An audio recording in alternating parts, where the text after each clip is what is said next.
Good morning. Nice to see everybody. Welcome to our Tara practice.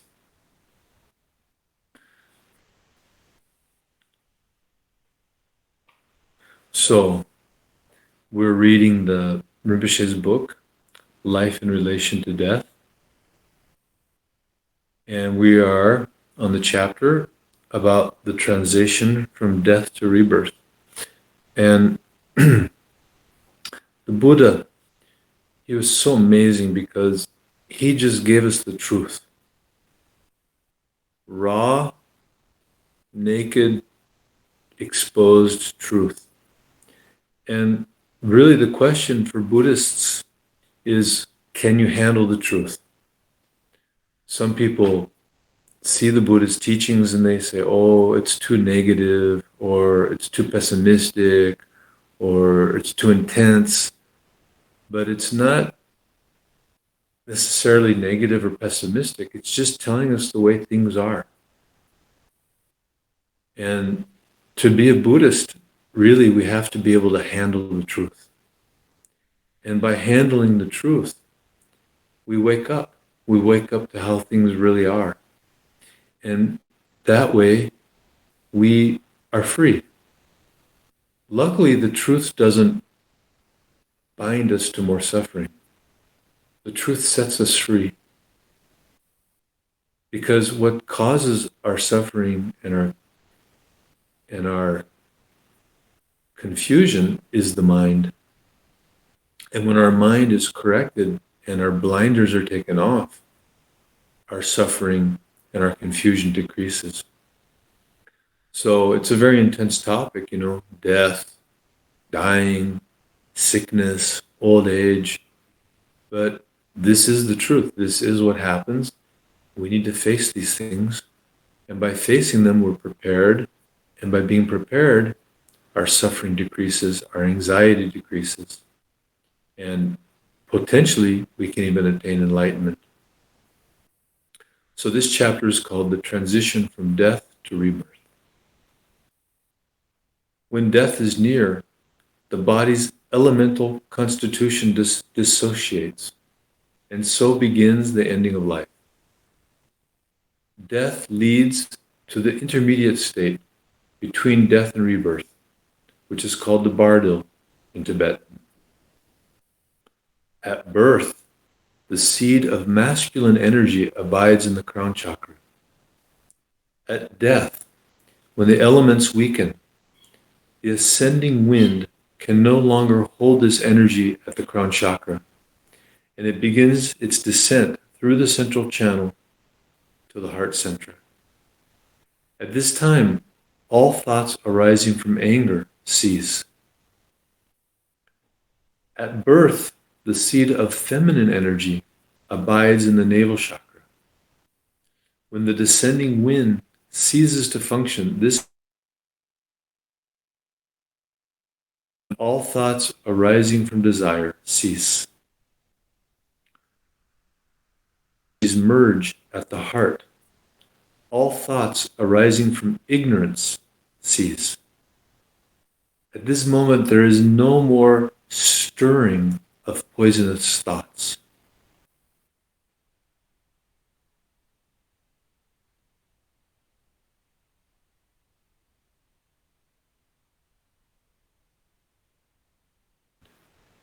Just as mind is. This reawakening is called the clear light Bardil.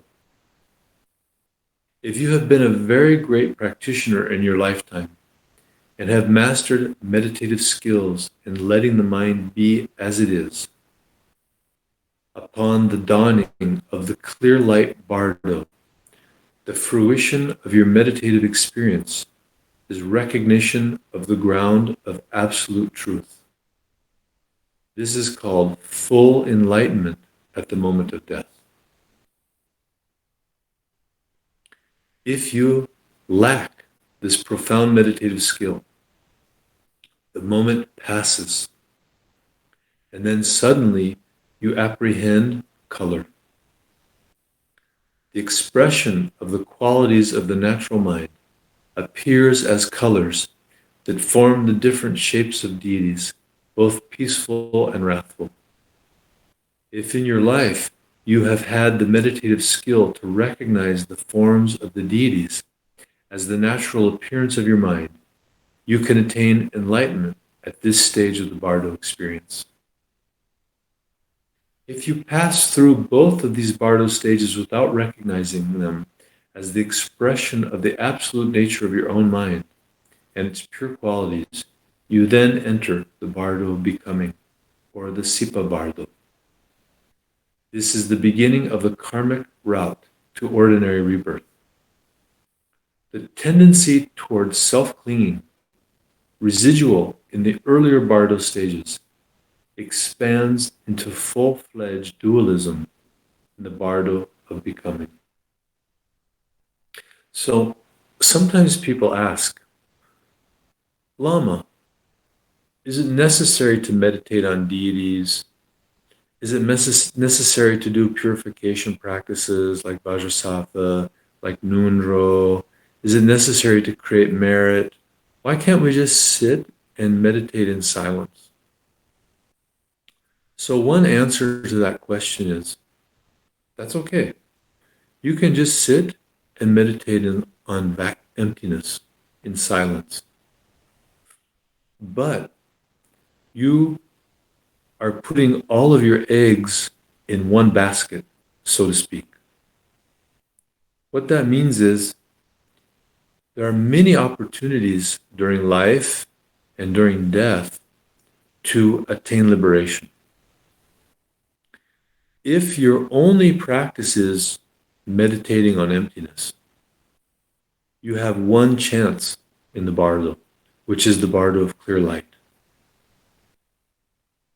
And if that chance passes, you can be lost when the deities appear and the Pure Lands appear and the mandalas appear. And if you have practiced with meditative deities during your lifetime, you'll recognize that experience and you'll know what to do. If you haven't, you can be confused. Then if that opportunity passes and you go into the Sipa Bardo, the Bardo of becoming, that's when you have to rely on your devotion to your guru.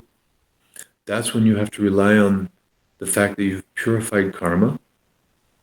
And that's when you have to rely on the merit that you've made during your lifetime. So, in one way, if we're smart people, we want to buy insurance for every possible situation we can encounter in our lifetime.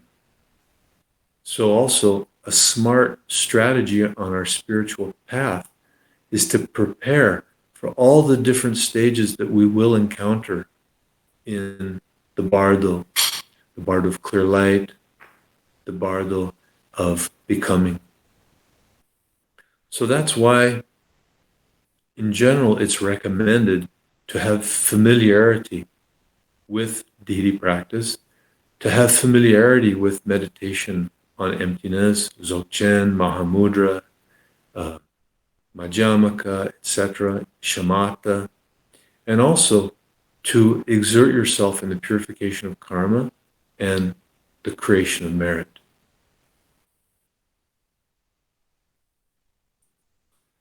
In the Bardo of becoming, the experience of negative karma can be intense because the mind no longer has the stabilizing effect of a corporeal body. Inhabiting a mental body, your consciousness is confronted by terrifying hallucinations, horrible sounds, and nightmarish feelings of being blown around helplessly. However, if during your lifetime you have cultivated the practice of praying when things are out of control and beyond help, beyond hope, prayer will be a natural reaction within the intensity of the Bardo of becoming. Since the mind is not limited by an ordinary physical body, the instant you pray to your guru or to a wisdom being, the mind will be liberated into the environment of that being's wisdom awareness, which is free of any trace of suffering and is complete with the perfect qualities of enlightenment. So, right now, when we encounter difficult situations, how do we react?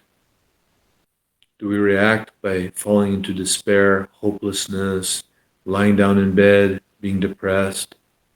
Or, as practitioners, do we react through calling the Guru, through calling our Yidam, to relying on our practice, to relying on the three jewels? If we cultivate that habit now, think how powerful that can be in the bardo of becoming. Simply by remembering our Guru in the Sipa bardo, we can attain liberation. Simply by remembering our Yidam during the bardo of clear light or the bardo of becoming, we can attain liberation. So, with those words in mind, let's remember our Guru and the three jewels and Tara.